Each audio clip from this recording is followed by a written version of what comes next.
Hello, my name's Scott Davis. Welcome to New World Birth. This is the care and feeding of a New World Age report for the Gregorian date of October 12th of 2014 and one Ahau or Sun in the Mayan Tzolkin calendar. We're also going to be talking about the Sun moving into Scorpio, Venus also moving into Scorpio, and the Scorpio New Moon and solar eclipse. October 12th of 2014 is one Ahau or Sun, and it carries the themes of honoring ancestors, flowers, light, ascension, co-creation, unconditional love, enlightenment, opening to new possibilities and beginnings, wholeness, and the awakening to miracles. And I really love that flowers is one of the symbols for Ahau, because the sage Patanjali, who is the author of the Yoga Sutras, his name literally means one who casts flowers through time, which is really a quality of Ahau, as Ahau is the ancestors casting their wisdom through time. And Ahau is considered to be one of the most sacred days, because life would not exist on the earth without the warmth and light of the sun. Being both a wave and a particle, light transcends form. So this 13-day period is about shining our light on any uncertainty, honoring our ancestors, and taking time to purify our light and heal our spirits and Mother Earth. And before I get into the daily energy for one Ahau, on the 12th, all the planets appear to be moving direct, with the exception of Mercury, Chiron, Uranus, and Neptune, which appear to be moving retrograde or in reverse motion. And remember, the themes of a retrograde planet are review of the past, reevaluate, reminisce, and we can see these themes being played out. Mercury retrograde began on the 4th, and it will be retrograde into the 25th. And you can see when it's on the inner circle why it would be appear retrograde from our perspective here on Earth, because we would normally associate the planets moving in this direction, but when Mercury gets in the inner circle here, it looks like it's moving clockwise from our perspective here on the Earth. So anyway, during that time period when Mercury's retrograde, it's usually, we talk about it being a good time to avoid signing contracts, other legal papers, making major purchases, or even taking a job. And if you can postpone those types of activities until after Mercury turns direct, the terms are usually a lot clearer. But that's not always possible for people. So what I think is really important is if you can avoid those activities for a few days before and after Mercury changing direction. So a few days before and after the 4th, and a few days before and after the 25th, when that Mercury is at a standstill and at its most potent. Delaying from those time periods would be really beneficial.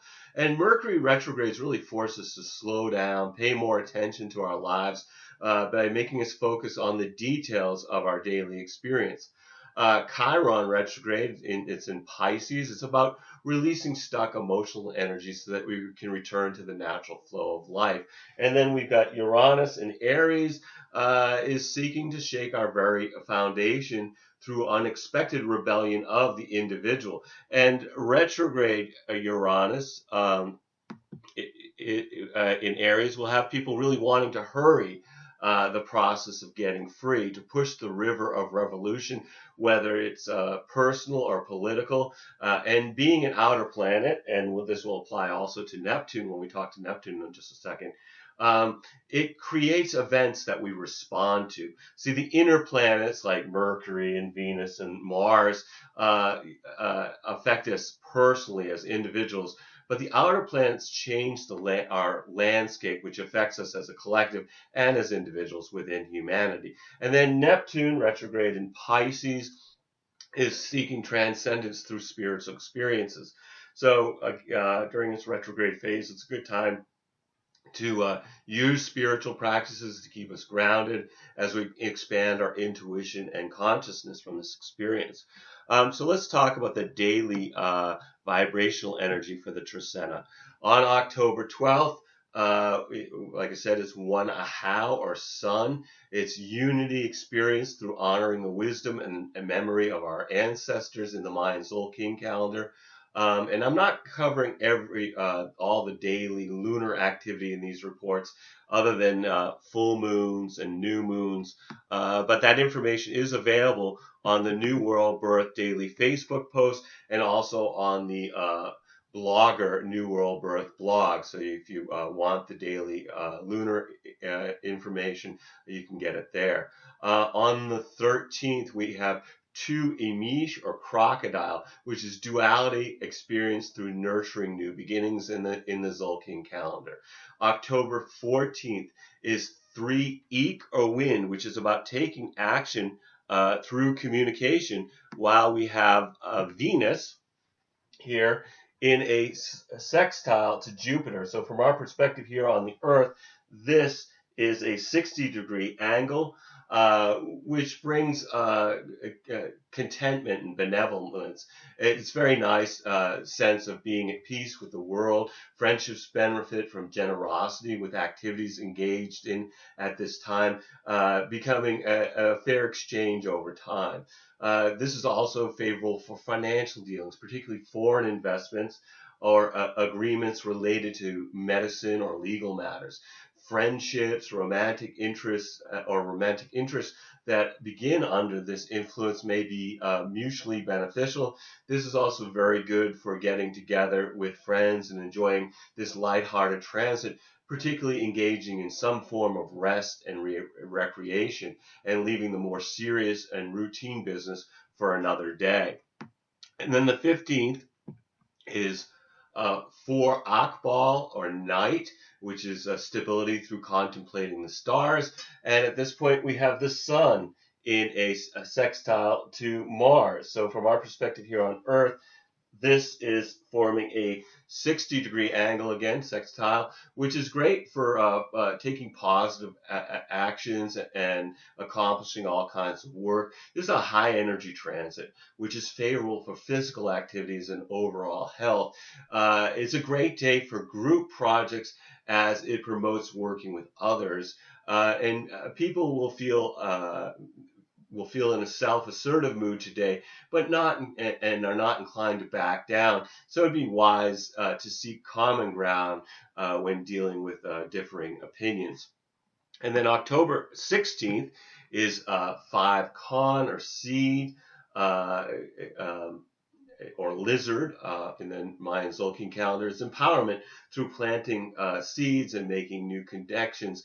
And at this point, from our perspective here on the Earth, Mercury's moved this far ahead. And so from our perspective, the Sun and Mercury are at the same degree of Libra. So the Sun conjuncts retrograde Mercury, which when I think about this, prior to turning retrograde, the Mercury gets way out in front of the Sun, and then it retrogrades back to join the Sun, and then it falls behind the Sun. And when I think about prior to mechanized warfare, generals would send their cavalry out in front of the infantry to scout out the enemy's location, find possible resources, as well as the lay of the terrain to move troops with maximum efficiency, safety, and to their strategic advantage. And when I think about Mercury when it's stretching out in front of the Sun, it is gathering intelligence to report back to our consciousness during its conjunction with the Sun. And I'm going to use these two markers connected with a rubber band and hopefully to illustrate this pattern. Mercury is going to be represented by the black-tipped marker, the Sun represented by the red. And so when we start, what we're looking at is as Mercury gets out in front of the Sun, from our perspective here on Earth, we can see that it becomes easier to become overwhelmed by an increase of new information that seems to have no place to be deposited. And this can increase our anxiety and our sense of losing control. But then as Mercury retrogrades, the tension decreases until it merges with the Sun, which occurs on October 16th, and that's when it finds a destination for the information that is gathered.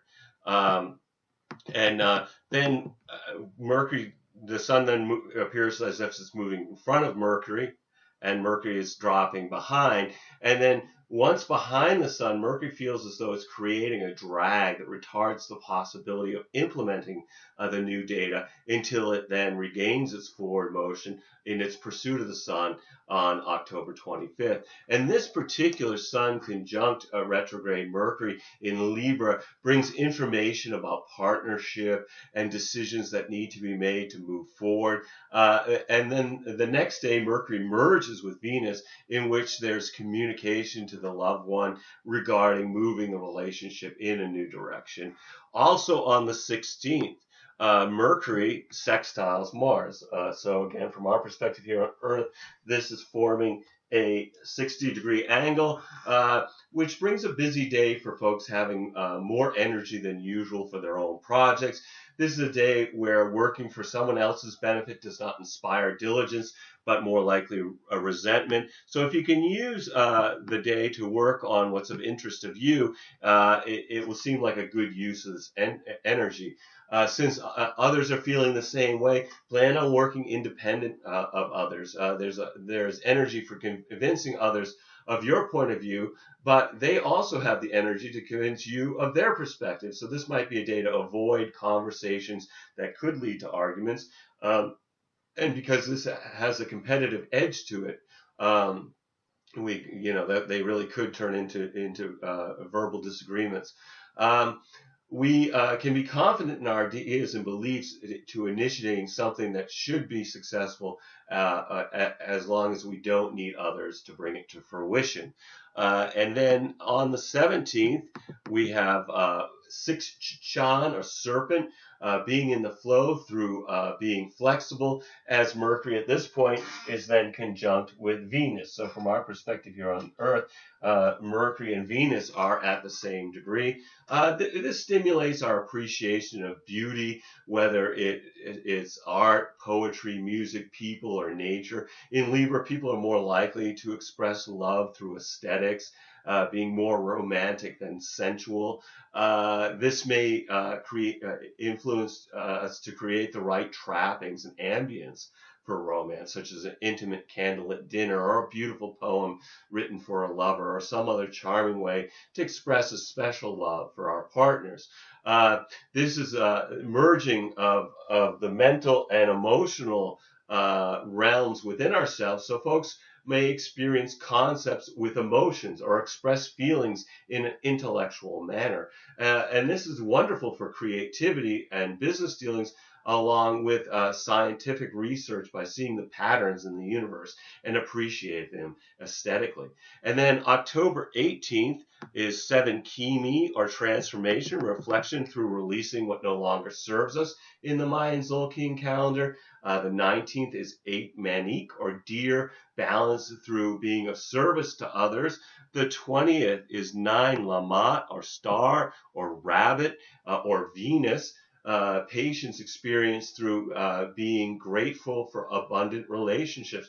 While we have Venus, the planet for what Lamat is named for, in a sextile to Mars. So again, 60-degree angle from our perspective here on the Earth, which favors love and relationships and the formation of friendships. It brings balance between self-assertiveness and the desire to relate to others. In romantic or sexual relationships, this comes through as a give and take process. In friendships, we encourage others to be themselves by being our authentic selves. This brings action, Mars, to creative projects represented by Venus. Overall, it's a drive to beauty. It's a great day to be with others at a party or a night out on the town, with energy for lively interactions, particularly with the sex. It's also good for investments in something, investing in something new and unique. And then also on the 20th, Mercury sextiles to Jupiter. So again, from our perspective, 60-degree angle, a lot of sextiles in this report. Mercury sextile to Jupiter brings our attention to our hopes and wishes, for fulfillment under this influence. It's also good for thinking about overall patterns in our lives. It's optimistic and brings a positive attitude. This is good for business negotiations, contract discussions, and commercial transactions, as well as any dealings with the law. Travel also benefits, so it'd be a good day, good energy to start a trip, or perhaps research some far off place that you wish to visit. Religious and philosophical subjects seem more attractive for investigation under this influence. The 21st is attend Maluk, or offering manifestation through appreciating all of creation in the Mayan Tzolkin calendar. October 22nd, 11, Ak, or dog, which is resolution through enjoying family and friends. The 23rd is 12 Shuin, or monkey, which is understanding through creating something new. And this is the point where the sun enters Scorpio. So if we can imagine the handle of this pointer as being Earth, and this being the line of sight, at this point the Earth would have moved in its orbit over into here, so that from its line of sight, the sun lines up with the constellation of Scorpio. This brings us to the peak of the season, which is often keynoted as intensity and passion in this fixed water sign. The Scorpion is known for endurance and drive, but it also is seeking to find the deeper purpose in our lives. Of course, we've got Halloween, and its origin in the pagan holiday of Samhain are about seeing through the veil into the other world, and mark the midpoint of Scorpio, Samhain being at 15 degrees of Scorpio. So for the next month, the sun casts more light on the subjects of death, rebirth, transformation, sex, regeneration, psychic experiences, anything that really delves below the surface and explores the depths and mysteries while transiting Scorpio. And then also on the 23rd, Venus moves into Scorpio, which is actually the sign of its detriment, because Venus rules the opposite sign, Taurus. And so when it's in Scorpio, it's opposite its ruling sign. And planets in detriment are traditionally considered to have difficulty operating positively in these signs. Relationship issues will not be really able to be suppressed while Venus is in Scorpio, which is until November 16th. Venus in Scorpio emphasizes the passion and sexual energy in relationships. Scorpio is ruled by Pluto and wants to feel a spiritual connection to others, where it experiences surrender, death, and rebirth, and transformation through love. Try to avoid being possessive during Venus's time in the sign of Scorpio. And then also on the 23rd, it's a big Scorpio day, because we got the Scorpio New Moon and solar eclipse being stimulated by Mars, merging with Venus and the Sun. And eclipses are particularly powerful from where they can be viewed, which for this one will be over much of North America, Northeast Asia, and over the Northeast Pacific Ocean. There's something primordial about eclipses that even with modern knowledge of the event, they still seem to stir some animal uncertainty within. In Scorpio, emotions and passions are intensified. New moons bring an opportunity to set an intention for manifestation for on the following full moon. So look at your astrology chart and find out what house contains 0 degrees, 25 minutes of Scorpio. I mean, that's how just into the sign we are. 0 degrees, 25 minutes of Scorpio. To consider what area of your life is being activated by this new moon. For me, it's my 5th house of children and creativity. So I expect this cycle will provide new information about my creative process, or perhaps my relationships with children. This new moon is a great energy for a fresh start, particularly related to spiritual commitment and transformation as we become more aware of our authentic inner selves. The planetary angles of this lunation are, for the most part, positive. With the new moon in harmony with Mars, it brings a desire to work independently from others, and then merging with Venus. It feels cheerful and warm, gregarious, wanting to go out and socialize. This new moon solar eclipse empowers us with new opportunities, environments, circumstances, and situations in the fall, in the days following a shift into a new paradigm. And then October 24th, we have 13 ebb or road, move into the next stage through serving your community in the Mayan Tzolkin calendar, which brings us to the end of that Trecena. So no matter what the energies that are affecting you during the one sun Trecena, take some time to be in the flow of the planet by being in nature and watching a sunrise or a sunset, communing with the stars, being conscious of the moment through introspection, meditation, or just being really conscious when you're with somebody that you love.